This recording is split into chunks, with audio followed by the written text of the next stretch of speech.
Bharatiya Janata party ने इस नवरात्रों के पावन पर्व पर जो ये कार्यक्रम आयोजित किया है, मां भगवती से प्रार्थना करता हूं कि आप सबको इतनी शक्ति मां दें कि हम सब उदयपुरा का चुनाव भी जीते, मध्य प्रदेश में अपनी सरकार भी बनाएं और देश के यशस्वी प्रधानमंत्री जी को फिर से प्रधानमंत्री बनाएं। ऐसा मां भगवती हम सबको आशीर्वाद दे, शक्ति दे।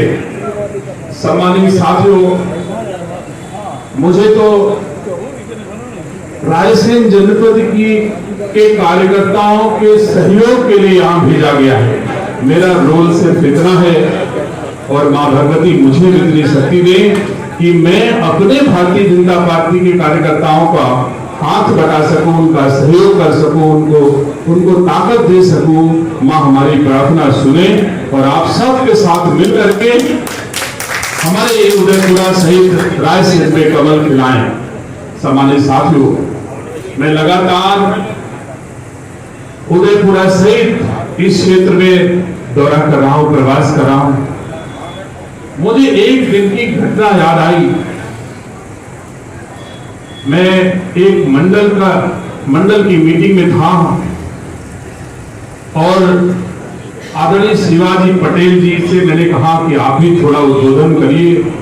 मैं मंडल की बैठक में खचाखच भरा हाल था।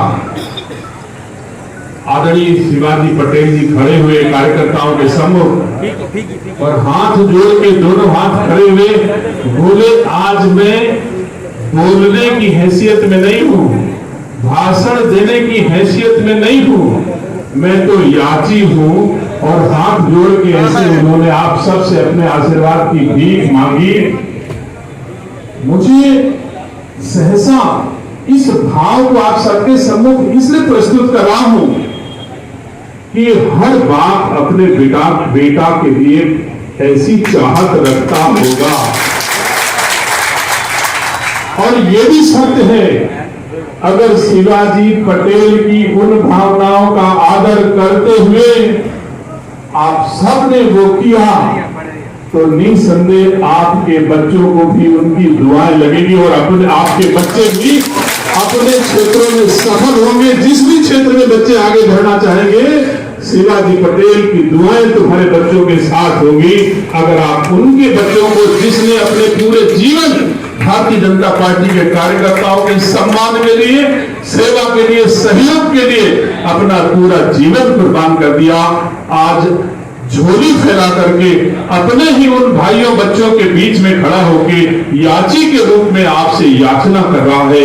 मेरा आग्रह है, वो 70 साल के बुजुर्ग की याचना भारतीय जनता पार्टी का कार्यकर्ता जरूर स्वीकार करेगा और भाव के साथ, भावना के साथ, उत्साह के साथ आप सबको इस चुनाव में खड़े होकर के भारतीय जनता पार्टी को जिताना होगा। सम्मानित साथियों, हम आप सब इस बात को भली भांति जानते हैं कि देश को कौन आगे ले जा सकता है, देश किसके हाथों में मजबूत है। आप जानते हो, 9 वर्ष में देश के यशस्वी प्रधानमंत्री नरेंद्र मोदी जी के हाथों में आपकी गाढ़ी कमाई का पैसा और देश दोनों सुरक्षित है। काजल की कोठरी में रहने के बाद भी देश के यशस्वी प्रधानमंत्री नरेंद्र मोदी जी के एक दाग लगने नहीं पाया। 9 वर्ष में आपकी गाढ़ी कमाई भी सुरक्षित है और देश भी सुरक्षित है।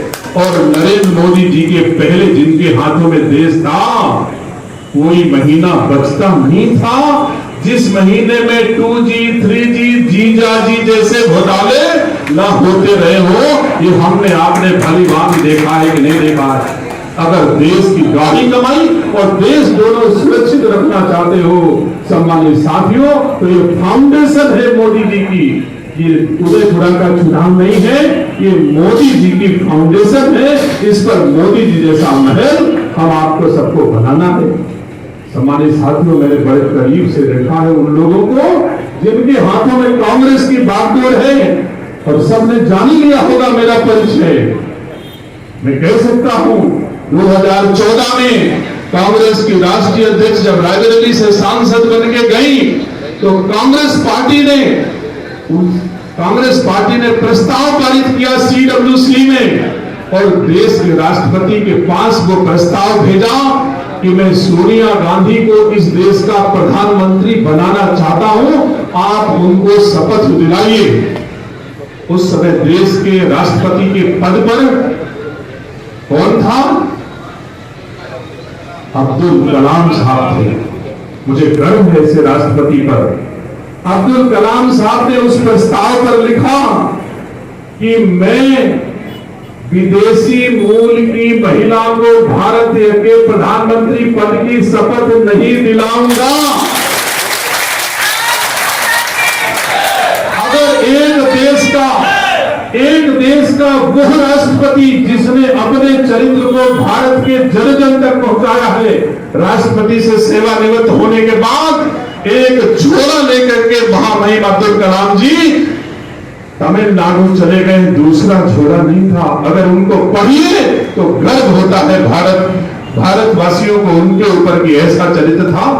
और आज परिलक्षित होता है कि नहीं परिलक्षित होता है, बताओ। अगर उन्होंने उस दिन कहा था 2004 में और हम लोग 2023 में उसको अपनी आंखों से देख रहे हैं, क्या देख रहे हैं? देश के यशस्वी प्रधानमंत्री नरेंद्र मोदी जी केवल भारतीय जनता पार्टी के प्रधानमंत्री नहीं है, वो राहुल गांधी के भी प्रधानमंत्री है, कांग्रेस के भी प्रधानमंत्री है।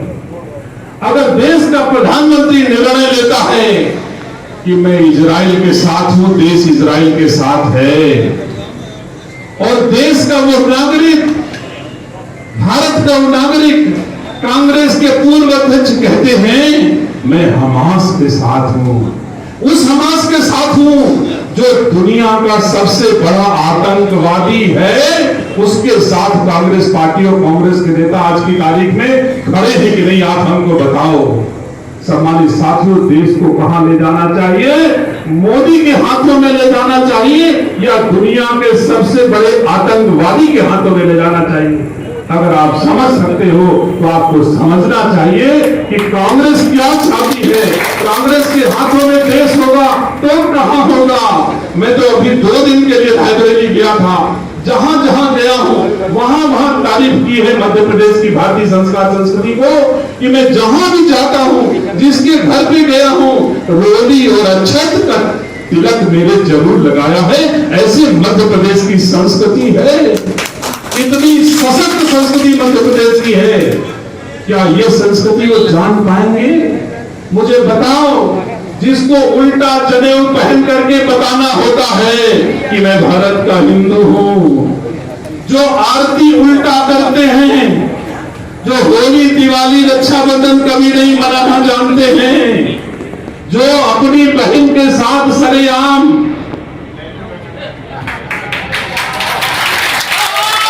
क्या कोई भारतवासी सार्वजनिक मंच पर बैठ के अपने बहन का इस तरह से सम्मान कर सकता है?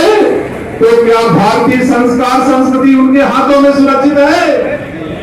सम्मानित साथियों, जो भारतीय संस्कार संस्कृति जानता है उन्हीं के हाथों में भारतीय संस्कार संस्कृति सुरक्षित है, और कहीं भारतीय संस्कार संस्कृति सुरक्षित नहीं है। ठीक कहा नरेंद्र पटेल ने, अगर अपने बच्चों का भविष्य चाहते हो तो मोदी के अलावा कहीं सुरक्षित नहीं है। इसलिए विषय नरेंद्र पटेल नहीं है, इस समय विषय नरेंद्र मोदी है। और नरेंद्र मोदी अगर इस देश में 10 बरस और रह जाएं, सामान्य साथियों, आपको अवगत कराना चाहता हूं, लंबे अरसे तक मुगलों ने हमारी संस्कार संस्कृति को कुचलने का प्रयास किया। सब आए, हूण आए, अंग्रेज आए, सबने एक काम किया, मंदिर तोड़ो, फलाना तोड़ो, भारतीय संस्कार संस्कृति को खत्म करा दो, सबने ही काम किया।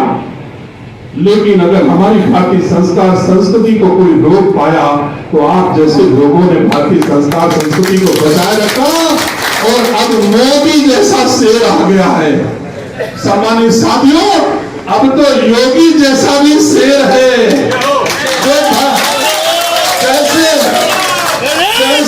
जैसे रावण जैसे अधर्म से योगी लड़ाता है और कहता है मैं अधर्म को मिट्टी में मिला दूंगा, तो मिट्टी में मिला के ही दम देता है।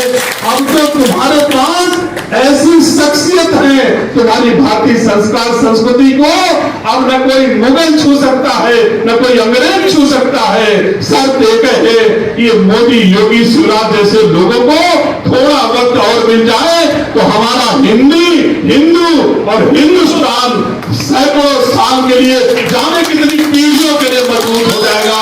इसलिए मेरा आप सबसे आग्रह है, सम्मानित साथियों, मोदी को कुछ और समय दे दो, हमारी भारतीय संस्कार संस्कृति मजबूत हो जाएगी।